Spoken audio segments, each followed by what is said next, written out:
chers téléspectateurs, bienvenue dans cette interview sur la crise ukrainienne avec le professeur Chanda. Il y a quelques semaines, on a entendu le président Emmanuel Macron dire dans un propos qu'il ne fallait pas humilier la Russie. Et après ce propos, on a eu la réaction du chef de la diplomatie ukrainienne qui disait que c'est la France qui devrait se faire humilier parce qu'on voyait bien que peut-être que la France fléchissait sur ses positions de départ. Et du coup, la question centrale de notre échange ce matin, c'est justement de savoir est-ce qu'on peut penser déjà à un revirement des Occidentaux par rapport à cette crise. Bonjour, professeur Chanda. Bonjour. Professeur, que vous a suggéré le propos d'Emmanuel Macron? Il ne faut pas humilier la Russie. Au karaté que je pratique beaucoup, l'adversaire, quand il est faible, il intériorise sa défaite en la renvoyant publiquement à l'autre, à son vis-à-vis. Je crois que le propos a été mal interprété.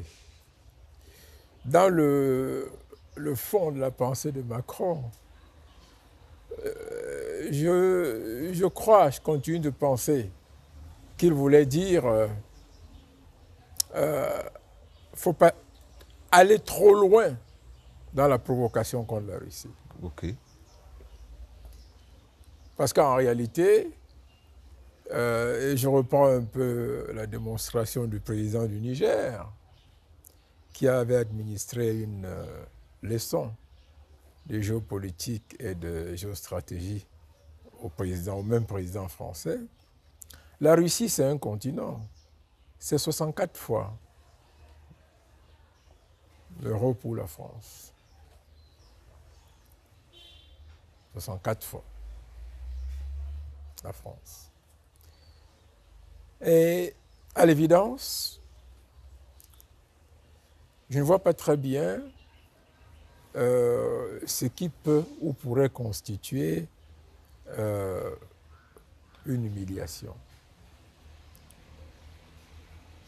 Le président français a fait preuve d'un art de la dialectique hors de commun. Mais quand même très connu auprès de ceux qui ont la maîtrise de l'histoire diplomatique et de la pratique diplomatique au quotidien. Vous savez, Henry Kissinger, à l'époque, avait utilisé exactement presque les mêmes termes pour amorcer les négociations avec la Chine. Et il avait vu juste. Parce que le même Henry Kissinger aujourd'hui dit la même chose dans la crise ukrainienne. Il faut donc savoir raison garder lorsque l'on entend Macron parler de cette façon. Dans le contexte que nous connaissons, je crois que là où il y a encore un espace de recul et sans doute de vision prospective à long terme, c'est en France. Pas chez les Français, parce qu'ils sont formatés, organisés, détruits même mentalement pour faire de l'antisoviétisme. Mais les hauts responsables français, pour ceux qui tiennent les cordons de la diplomatie, savent très bien quels sont les enjeux et en ont clairement conscience. Ils connaissent les rapports de force qui sont de loin défavorables à l'Europe et même aux États-Unis. Donc, ils respectent cet état de rapport de force. Et je suis convaincu que dans le contexte actuel, tout l'Occident va se ranger derrière la position française, mais aussi de la Turquie. Voilà. Voilà ce que je peux vous en dire. Après ça, on a quand même la réaction du chef de la diplomatie ukrainienne qui dit que les appels à ne pas humilier la Russie sont en fait une humiliation pour la France. Mais Pourquoi est-ce qu'ils ont tendu ce propos de manière à vouloir créer, notons que quelques semaines après, le président Macron est allé expliquer les propos en Ukraine en présence du chancelier allemand. Non, écoutez, d'abord, qui dirige l'Ukraine? C'est les États-Unis. Oui. Ce n'est plus un pays indépendant. L'Ukraine est une petite colonie aujourd'hui de rien du tout, dirigée par un homme de théâtre. Il y a des hommes de théâtre intelligents, mais celui-là, il est pire qu'une marionnette. C'est sans aucune prétention ni volonté de dire trop ou de dire peu par rapport à cet individu qu'on appelle Zelensky. Oui. C'est l'opprobre total. Et je pense que il répondra dans l'histoire. Hein. C'est lui qui répondra devant son peuple. On ne peut pas être aussi léger, aussi irresponsable, Maladroit. aussi maladroit, aussi blagueur. On a utilisé son pays pour faire n'importe quoi. Et puis, parce qu'on lui permet de parler, de s'adresser à des parlements à travers le monde, c'est devenu des scènes de théâtre, à mon avis. Il veut parler à l'Union africaine, mais lui, il est qui? Maintenant, il a parlé, il a changé quoi? Rien du tout. Je crois que il existe des situations et des individus comme ça qui vous amènent d'ailleurs à mieux comprendre les enjeux dans un contexte précis. Ce jeune homme, je dis maintenant à ce jeune homme, c'est une véritable malédiction sur le plan géostratégique et une calamité pour son peuple. Parce que si l'Ukraine peut exister en tant qu'État aujourd'hui, c'est quand même la volonté des dirigeants de l'Union soviétique. Oui. Et bien évidemment, ça s'est fait à des conditions précises. Qu'elles aient été écrites ou pas, je pense qu'il faut en avoir conscience. Vous ne pouvez pas être le voisin, l'antichambre. Je dirais même la petite piste qui mène chez un géant, chez un lion, et vous vous prenez à vous amuser comme ça, à pactiser avec la mafia internationale ainsi que toutes sortes de conneries occidentales. Je pense que non, à mon sens, la guerre était d'ailleurs inutile. Même si les Occidentaux ne l'avaient pas compris ou voulu, elle était inutile et demeure inutile si jamais on avait eu des dirigeants effectivement nationalistes, honnêtes, éclairés et responsables à la tête de l'Ukraine. Ils auraient compris que c'est cause perdue. Vous avez bien vu que toute la publicité occidentale est tombée dans l'eau. Ils n'ont abouti qu'à se faire humilier, d'ailleurs, et beaucoup. C'est l'armée russe qui est incapable, on a surestimé l'armée russe, c'est Kiev qui n'a pas été prise, c'est les armes soviétiques qui ne marchent pas. Et pendant ce temps, sur le champ de bataille, on voit très bien ce que fait l'armée soviétique, c'est l'armée russe, Oui. qui est pratiquement souveraine.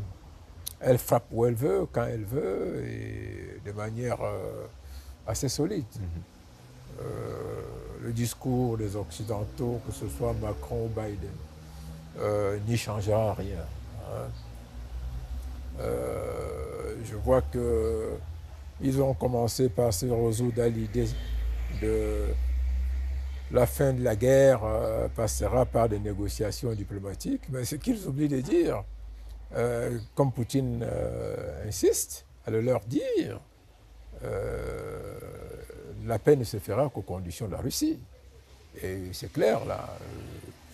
Il ne viendra à l'idée de personne de penser que, pas les conquêtes, je dirais les avancées territoriales réalisées par l'armée russe seront remises en cause par qui que ce soit, par quelques armes que ce soit. Ça me paraît complètement impossible. Voilà. Est-ce qu'on peut penser qu'il y a une hésitation à livrer les armes ou alors les Occidentaux n'ont pas des armes? Non, je pense que c'est beaucoup de publicité pour rien.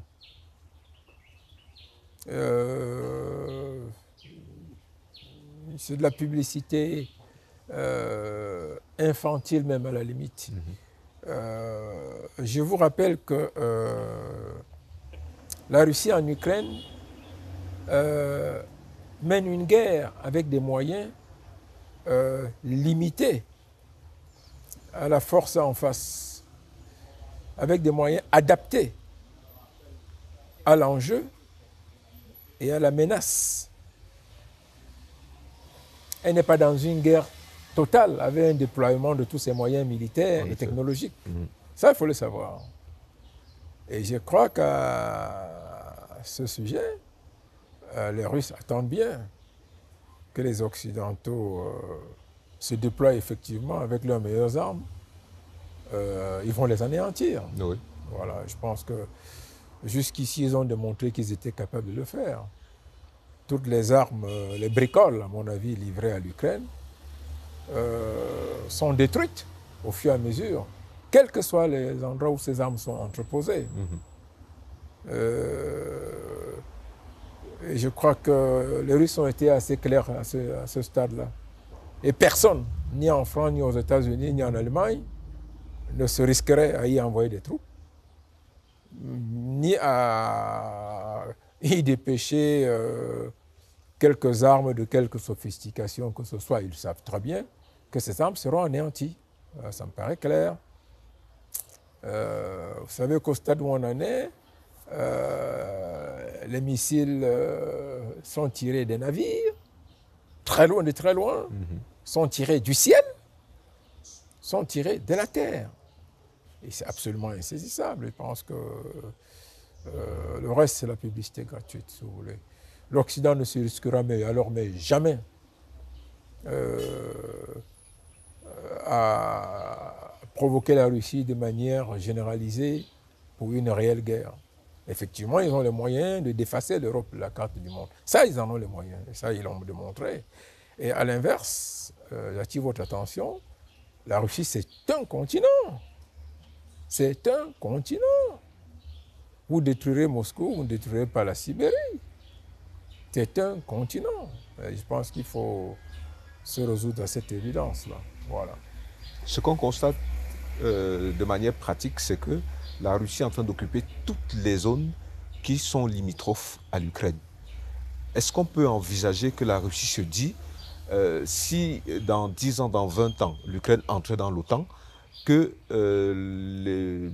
l'OTAN n'ait pas la possibilité d'installer des bases qui lui sont proches? Est-ce qu'on peut envisager ce type de calcul? Je crois que les jeux sont déjà faits. Ils ont fracturé la Yougoslavie, qui était la 4e économie d'Europe et la 2e armée d'Europe. C'est un retour d'ascenseur. L'Ukraine va être rendue dans une situation de petite colonie. L'Ukraine, les Russes l'ont dit, je pense que de temps en temps ils parlent, mais comme l'Occident avait ses médias, vous savez très bien que beaucoup de personnes n'écoutent plus RFI, ni CNN, ni Euronews, depuis, parce qu'ils ont trop menti. Ça commence à grogner même en Europe et aux États-Unis. On dit non, ces informations sur l'Ukraine ne sont pas justes, elles sont malhonnêtes, vous ne vous rendez pas compte. Tout le Donbass, dont tout le cœur industriel utile de l'Ukraine va être rattaché à la Russie. De manière définitive, hein, il n'y aura pas de retour. Il n'y aura pas de retour, vous pouvez être tranquille. Et j'ai bien peur qu'à terme, c'est l'Ukraine même qui n'existe plus. Oui. Vous savez, à Moscou, de plus en plus, vous avez des voix qui disent c'est toute l'Ukraine qu'il ne faut pas effacer de la carte, mais qu'il faut tout simplement voilà, reprendre. OK? Oui. Les gens ont profité d'un moment historique de notre gentillesse pour faire un mauvais jeu. Ben, écoutez, aujourd'hui, on y met fin. On prend ce qui était le plus utile dans ce qu'on a laissé, l'Ukraine, puisque c'est en fait cela que vous avez voulu utiliser contre nous. Contre nous. Et à mon sens, c'est automatique. On risque de déboucher bien sur une telle situation. Le plus vite, ils vont effectivement déposer les armes et négocier. Le mieux c'est où sera pour eux. Parce que à l'état actuel, si la Russie décide d'effacer l'Ukraine, mais complètement, dès demain, ce sera fait. Ils vont rendre en ruine tous les bâtiments administratifs et tous les centres de commandement, à Kiev même, et ce sera terminé. J'ai même peur que le processus soit engagé, parce que Odessa, on ne dort plus, Kharkiv, qui est la deuxième plus grande ville du pays, on ne dort plus. Donc toutes ces villes-là sont sur le qui-vive. Et on a même constaté qu'ils avaient quitté la capitale, Kiev, depuis un certain temps, mais ils ont recommencé à bombarder. Oui, mais écoutez, ne suivez pas tout ce qui est dit dans les réseaux sociaux. La publicité occidentale est particulièrement nocive. Ils n'ont jamais voulu entrer dans Kiev, ni prendre Kiev, jamais. Pour tous les géostratèges, c'était facile de comprendre. Ils ont voulu fixer et désorganiser les structures de commandement des centres de commandement de l'Ukraine. C'est ce qui s'est passé. Ils ont donc... Kiev, c'est une ville de 3 millions d'habitants. Si c'était pour occuper Kiev, ce n'est pas comme ça que la Russie se serait prise. Donc elle a amené les forces jusqu'à 15 km de Kiev, c'est très important, mais des petites unités suffisamment entraînées et très solides, capables de faire peur. Effectivement, ils ont réussi. Ça leur a permis, pendant ce temps-là, d'allumer toutes les brèches de la guerre en Ukraine, tout en restant dans le contexte pour eux d'une stratégie limitée en ce qui concernait les moyens, les hommes et les objectifs. Alors, ils ont amené l'autre partie à s'exposer, mais complètement, ses alliés à s'exposer complètement. Et aujourd'hui, le bilan, les États-Unis, l'Europe et tout ce monde-là, ils ont déjà investi pas moins de 200 milliards de dollars en Ukraine, en soutien de la guerre. Ça n'a rien donné. Est-ce que c'est de l'aide ou c'est la dette? Comment ça se passe sur le plan? C'est du vol. Ce n'est même pas de l'aide. Ce n'est même pas la dette, c'est du vol. Quand on vous annonce 40 milliards, oui. Vous voyez la décomposition des 40 milliards, c'est très amusant. 20 milliards restent complètement aux États-Unis. 5 milliards vont à des sociétés américaines qui font l'électronique, qui sont basées à l'étranger. 3 milliards vont à des bases américaines pour la surveillance, c'est ce qu'on dit officiellement. 2 milliards, c'est pour la logistique sur place aux États-Unis qui va assister le commandement ukrainien. Il y a moins d'1 milliard de matériel finalement. Oui, ça c'est du vol, on a vu ça en Irak et tout. L'État qui reçoit rembourse plus tard. Est-ce qu'on lui dit qu'il doit quelque chose? Mais c'est l'objectif. C'est pour par la suite se poser en maître... Vassaliser le pays. Vassaliser le pays, se poser en maître de la reconstruction, c'est très important. Créer les conditions d'une reconnaissance éternelle. et puis s'imposer à vous. Voilà la réalité. Et je pense que ceux qui ont l'expérience de ce genre de situation dans l'histoire comprennent très bien que c'est un jeu de dupes. C'est à la limite sale. C'est bien important, c'est important à savoir. Oui, c'est sale comme procédé. Hein. Il n'y a aucune aide en réalité à l'Ukraine. C'est des conneries, c'est un mensonge. On dit la France a envoyé 5 canons César. C'est quoi 5 canons César? C'est des conneries. À portée longue, ainsi de suite, mais qu'on neutralise en 2 jours. On va envoyer des chars Léopard à la Pologne, qui enverra des chars T-72 à l'Ukraine. Qui vous a dit que les chars Léopard sont plus solides que les chars que les Russes détiennent? Qui vous a dit d'ailleurs que les Polonais ou bien les Ukrainiens seront en mesure de manier toutes ces armes-là? J'attire votre attention sur le fait que, comme a déclaré encore hier le représentant adjoint de la Russie aux Nations Unies à New York, toutes les concentrations, les dépôts d'armes venant de l'Occident et les mercenaires, les troupes déployées malicieusement, parce que c'est très malhonnête, il faut une guerre par procuration. Tous les mercenaires, toutes les armes qui arrivent sont des cibles. C'est facile de savoir où ces armes sont. Le ciel, il y a les yeux au ciel. Hein, et puis on les détruit au fur et à mesure. Au fur et à mesure qu'ils arrivent. Qu'ils arrivent. Oui. Ben alors, ça vous donne quoi? Vous savez combien ça prend pour entraîner un soldat sur un char d'assaut, surtout de dernière génération? C'est au moins 18 mois. 18 mois. 18 mois. Et pour les avions, c'est 2 ans. Minimum 2 ans.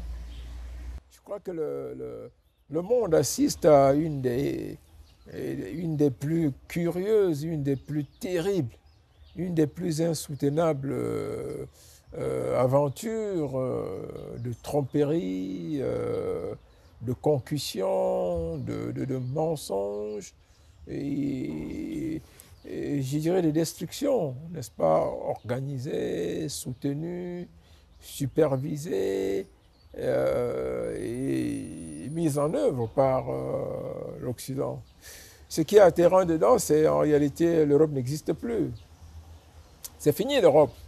Vous êtes au courant, comme moi, que beaucoup d'entreprises sont en train de fermer en Allemagne, en Espagne, au Portugal, en France même.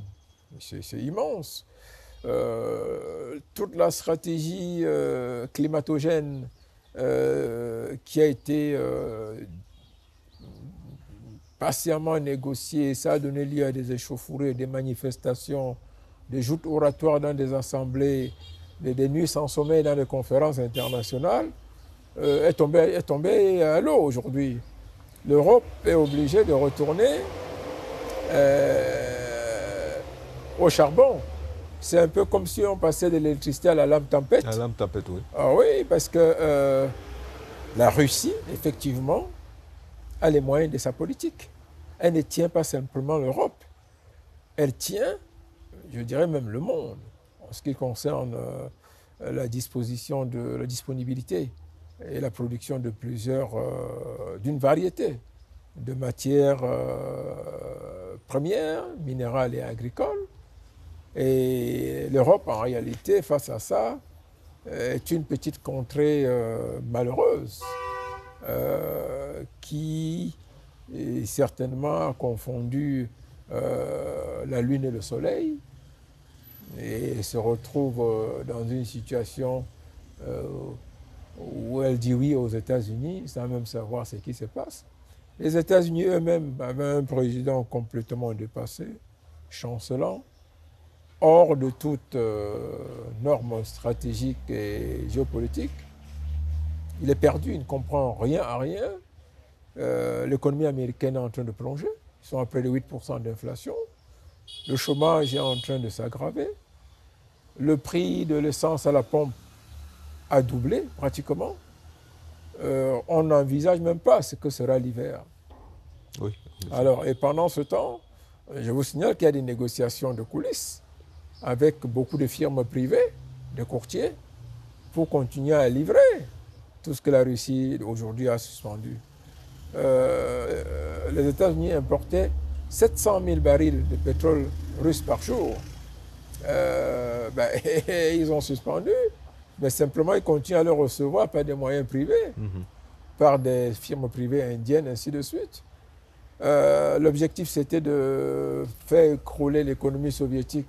Comme a dit vraiment le ministre français de l'économie, monsieur le maire, l'économie russe est plus solide qu'avant.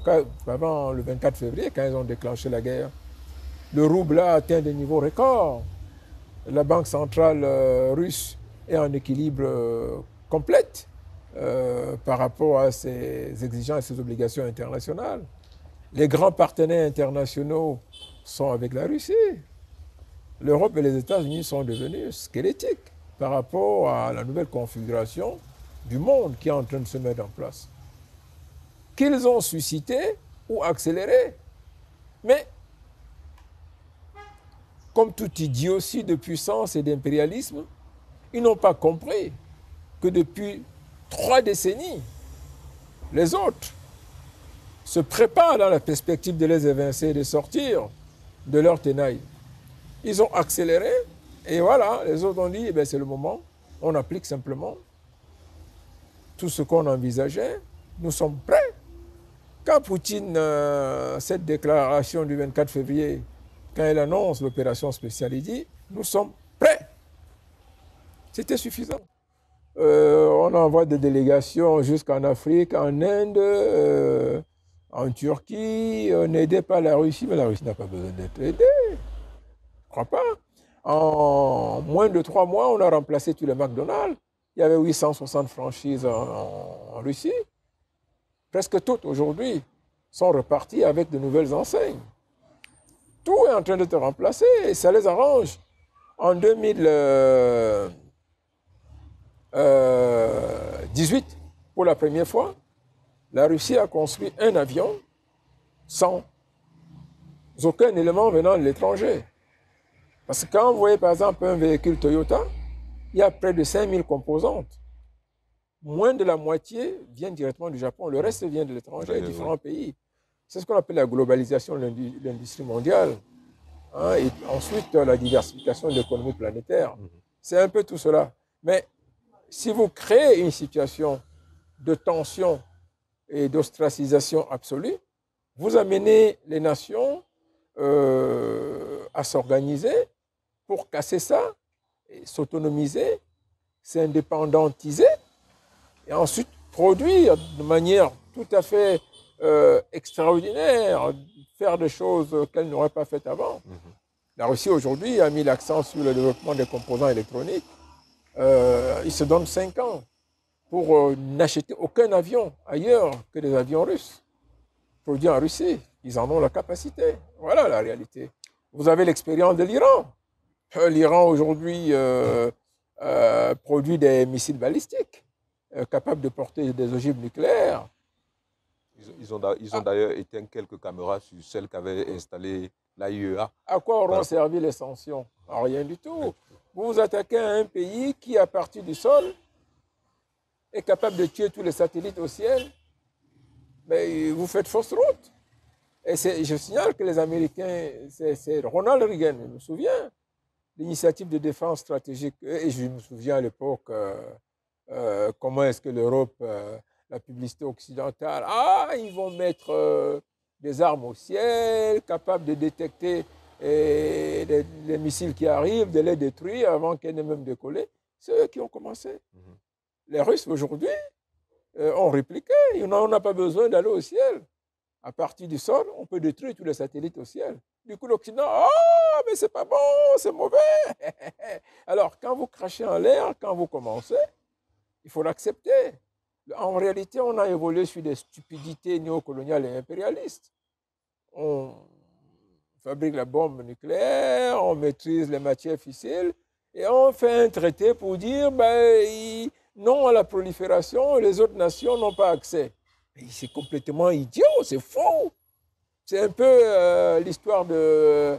Non, on a réussi à faire des très bons spaghettis ou des beignets haricots. Bon, nous, on fait un traité, pas de prolifération de beignets haricots à travers le monde. À travers le monde. C'est une grosse bêtise, vous comprenez? Je crois que moi, président du Cameroun, la première chose que je ferais, je vais mobiliser tous mes scientifiques pour faire la bombe nucléaire, pour la construire. Tout le monde peut la construire en réalité. Voilà. Et personne ne viendra me dire ne le faites pas. Vous savez, les nations évoluent et se renforcent en créant les conditions pour faire peur à d'autres nations. L'équilibre de la terreur. Exactement, l'équilibre de la terreur. OK. Mutual bad destruction. Ça, c'est aussi simple que ça. Et je pense que ne faut pas rêver outre mesure. La guerre en Ukraine est révélatrice d'un monde ancien, dépassé, défroqué, qui n'a pas pris conscience de sa décrépitude. Voilà. On a quand même constaté un revirement un peu de Erdogan. Je me souviens, il y a quelques mois, il y a eu un incident en Syrie avec une destruction d'un avion russe par, par la Turquie. Et le fait de voir la Turquie hésiter par rapport à l'adhésion, je crois, de deux pays à l'OTAN, a quand même attiré l'attention. On pourrait se demander qu'est-ce qui s'est passé. Mais non, je crois que Erdogan, c'est un très grand stratège. Il n'a jamais été question de remettre en cause les relations avec la Russie, ni de créer les conditions d'une rupture ou d'une brûle diplomatique profonde. Même l'ambassadeur de Russie en Turquie a été tué lors d'une cérémonie. Ça en change. Vous savez, les intérêts des nations vont au-delà des individus, au-delà de petits incidents. Il signale que c'est quand même un pays à mi-chemin entre plusieurs mondes. Entre le monde asiatique, le monde islamique, le monde européen. La Russie n'est ni la Turquie n'est ni occidentale, ni entièrement islamique, ni entièrement asiatique. Elle n'est même pas européenne. Oui, c'est un carrefour. C'est un carrefour. Hein, en plus, ça révèle exactement comme l'Iran de très grandes civilisations. Vous comprenez? C'est penser à l'Empire ottoman, l'Empire persan, ainsi de suite. Je crois que les Occidentaux se trompent. C'est un pays puissant qu'il est devenu sur le plan industriel, qu'il est devenu sur le plan économique et qu'il est devenu sur le plan de la maîtrise des données stratégiques et géopolitiques mondiales. Donc, on ne peut pas aujourd'hui entraîner la Turquie dans une situation de vassalisation comme on le fait pour le reste de l'Europe. La Turquie, c'est un pays beaucoup plus fort, beaucoup plus important que la France, en dépit des classifications que l'on fait sur le plan militaire et économique. En réalité, c'est un pays plus fort, plus ingénieux que la France, que l'Allemagne même. J'insiste là-dessus, c'est important. L'Allemagne, c'est une nation en pleine redéfinition d'une identité nationale, après les errements d'Hitler dont avaient profité les Occidentaux. Et on se rend bien compte aujourd'hui qu'à bien regarder, Hitler avait une lecture géostratégique importante qui malheureusement a été compromise, a été gâchée par son extrême racisme, par sa tendance étriquée à classer les religions, les races, ainsi de suite. Voilà, mais sur le plan militaire, c'était un génie, c'était un grand géostratège. Sur ce plan-là, on ne peut pas... D'ailleurs, il est arrivé au pouvoir, Hitler, de manière démocratique. Il a simplement viré. On ne peut pas soutenir les génocides qu'il a orchestrés, ni la vision raciste complètement inacceptable, inhumaine qu'il avait sur le monde. Voilà, c'est ça. Non, pas du tout. Mais d'un point de vue purement stratégique, d'un point de vue de la perception de la géopolitique globale planétaire, c'était un génie. Voilà. On ne sortira pas de cet entretien sans parler de la visite de Macky Sall, le président de l'Union africaine, à Vladimir Poutine pour des questions de blé. Comment est-ce qu'un Africain fier de ce qu'il peut être peut lire une telle démarche? Non, je crois que euh, personnellement, je suis content, si Oui. vous voulez. C'est important. Dans les cartes qui s'abattent aujourd'hui sur la scène mondiale, euh, il y a une exigence. Il y a une exigence que l'on sente la voix de l'Afrique, la présence de l'Afrique. Ce n'est pas Macky Sall, si vous voulez. C'est le président en exercice de l'Union L'Union africaine qui africaine. s'est rendu là-bas. Et il y avait à la fois de la stratégie réelle et de la symbolique, si vous voulez. Vous savez, ce que les Occidentaux n'ont pas compris, c'est de penser que quelques personnes ont la mémoire courte, qu'on ne pense pas à l'histoire. Je vous signale qu'en Occident, on continue de pourchasser les criminels nazis. En France, on juge encore les descendants de Pétain, de Papon, et ainsi de suite. Euh, Partout à travers le monde. Mais l'esclavage a été un crime terrible, tout comme l'a été la colonisation. Pas dans le principe fondamental de l'exercice de la puissance d'une nation forte contre des nations faibles, mais dans l'idée, l'esprit, la portance philosophique de ce qui se mettait en œuvre pour créer la colonisation et pour pratiquer l'esclavage. C'est cela. C'était une question de race. Ce n'était pas une question de puissance entre les nations. C'est tout cela que l'Occident aujourd'hui veut balayer.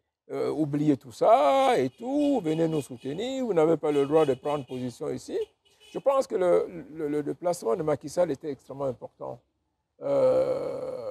D'abord, il a commencé par la Russie. C'est important, quoi qu'on en dise. Parce qu'il y a là quand même le symbole de les gens qui ont été avec vous pendant que d'autres vous oppressaient. C'est l'Occident qui nous a oppressés. Ce n'est ni la Chine ni la Russie. Il ne faut jamais oublier. C'est l'Union soviétique qui déclenche le processus des indépendances africaines. C'est l'Union soviétique, vous savez, la fameuse chaussure de Khrouchtchev sur le pupitre de l'Assemblée générale des Nations unies, c'est l'Union soviétique qui est à l'origine de la résolution 1514 relative à l'indépendance des territoires et nations non autonomes. C'est l'Union soviétique. Oui. C'est encore bon en Union soviétique, en Chine, que les nationalistes africains, les martyrs des indépendances, les premiers à avoir pris les armes, à avoir élevé la voix, sont allés se réfugier lorsqu'ils étaient pourchassés pendant toutes les longues guerres de libération en Afrique australe. C'est la Chine, c'est l'Union soviétique. Ce sont ces gens-là qui nous ont aidés. Parce que ces gens portaient une idéologie contestataire par rapport à l'ordre impérialiste, raciste et colonialiste. On ne peut pas aujourd'hui nous demander oubliez tout ça, rangez-vous avec nous. On peut pas, vous ne pouvez pas du jour au lendemain, parce qu'on vous a tendu une fleur, aller embrasser votre oppresseur.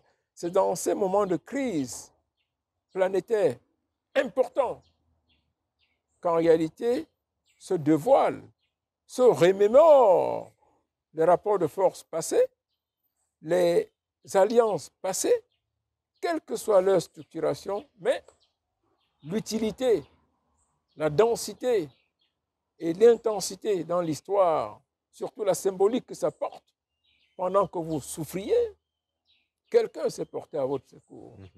Ce n'est pas aujourd'hui votre martyrisateur qui va vous dire « Ah, mettez-vous avec nous, laissez-les... » Non, pas du tout. Le déplacement de Macky Sall, bien évidemment, il était normal de poser la question du blé. J'ai entendu beaucoup de critiques, mais je crois que nous devons aujourd'hui nous arrimer à l'esprit de pragmatisme qui gère les affaires du monde. Cette image du président de l'Union africaine en Ukraine, en Russie, ça me paraît important. Et puis, pourquoi il est là à Paris? Mais non, attendez, je pense que c'est un minimum. C'est quand même, il n'est pas là en Allemagne, il est là à Paris. Ça renvoie à une autre symbolique que j'ai développée au départ. Dans tout ce jeu d'échecs aujourd'hui, la France joue un rôle moteur comme une voix en réalité beaucoup plus pragmatique qui dit attention, elle porte les mêmes critiques, elle porte les mêmes attentions, elle porte les mêmes reproches sans doute, mais dans la démarche prospective pour ne pas casser complètement les leviers du monde et pour garder un pied en arrière en vue de préserver la coexistence pacifique des nations et la concertation des États. La France joue un rôle moteur. C'est important que Macky Sall soit allé là-bas. Vous vouliez qu'il aille où? Chez Boris Johnson, le va-t-en en guerre, aller voir Biden? Non, pas du tout. À mon avis, ça a été un déplacement extrêmement positif. Oui. Maintenant, pourquoi est-ce que l'Afrique ne peut pas en profiter pour produire du blé, pour s'organiser, pour assurer son autonomie en ce qui concerne certaines matières premières? Là, effectivement, c'est une question qui vaut la peine d'être posée, surtout que dans beaucoup de pays, je prends l'exemple du Cameroun, il a existé une société de blé, il a existé une politique, il y a depuis 40 ans, 50 ans même, pour essayer de s'autonomiser par rapport à la consommation du blé. Mais il faut aller même plus loin. Pourquoi le blé, forcément? Nous avons énormément de céréales qui peuvent jouer le même rôle que le blé, rentrer dans la composition, la fabrication. Pourquoi forcément le pain? D'où sort le pain d'ailleurs? D'où sort le pain? Est-ce que c'est dans la culture alimentaire africaine? Je ne crois pas. On peut faire autre chose avec. D'accord, des sémoules, ainsi de suite, sémoules de blé, sémoules de maïs. D'accord. Mais si c'est parce qu'il faut le pain, ainsi de suite, je pense que c'est tout un autre gros débat. Oui. Mais vraiment, de manière globale, je pense que la visite de Macky Sall était importante, elle était nécessaire, elle était salutaire. Il est allé planter le décor d'une implication de l'Afrique dans la réflexion, dans un contexte de crise planétaire. Et je pense que les critiques doivent savoir raison garder. Prof, dans le premier entretien que nous avons eu ici sur la question, à l'époque on disait russo-ukrainienne, oui. Vous nous avez dit Taïwan sera chinois. Il y a quelques semaines, vous le savez, on a vu le chef de la diplomatie américaine commencer à s'émousser pour demander à la Chine de garder l'indépendance de Taïwan. Est-ce qu'il y a un prochain conflit qu'il faut envisager? Je pense que c'est inéluctable. Ce ne sera même pas un conflit. Quand la Chine décidera de reprendre Taïwan, ça se fera à très peu de frais. Ce ne sera même pas une guerre d'un mois. Même pas. Vous savez, c'est des choses qui se préparent. Depuis que la République populaire de Chine existe, elle prépare cette éventualité. La Chine a plusieurs plans contingents pour y parvenir. Elle a pris le temps de se solidifier, de s'imposer, et je crois qu'elle va le faire. Taïwan est chinois, et Taïwan restera chinois. Si quelqu'un en doute, je pense que je vous donne moins de 10 ans. Ça ne va plus traîner longtemps. Voilà, il faut vivre déjà dans cette perspective, un point très... Et je crois que le reste, c'est de la grande hypocrisie. Tous les États se sont déjà pratiquement défaits des rapports diplomatiques avec Taïwan. Taïwan, aujourd'hui, en réalité, c'est un site de production de puces électroniques, de certaines composantes importantes dans la compétition informatique et technologique mondiale. Mais ce n'est pas un territoire, une île, un État, une nation, qui elles-mêmes d'ailleurs, qui eux-mêmes, les dirigeants, le savent. Ils ne seront jamais complètement dissociés de la terre-mère, de la Chine continentale. Taïwan est chinois, il restera chinois. Elle sera gouvernée à terme par la Chine. Et je pense que vous l'avez vu pour Hong Kong. Les Occidentaux, la Grande-Bretagne a hésité pendant longtemps. Elle n'avait aucun moyen d'empêcher la Chine. Elle est passée par un traité. Et il faut espérer et souhaiter qu'en réalité, d'ici 5 ans, que l'on passe par des négociations claires et précises pour obtenir un statut proche de celui de Hong Kong. Mais si c'est aligner des armes et ainsi de suite, l'Occident ne pourra pas empêcher la Chine de gouverner Taïwan. Merci infiniment, professeur. Je vous en prie. Chers téléspectateurs, nous sommes désormais entrés dans un monde où le mot-clé sera peut-être le conflit. Et le seul moyen d'y faire face, c'est de nous former de nous former et de nous former. À très bientôt sur Africa TV.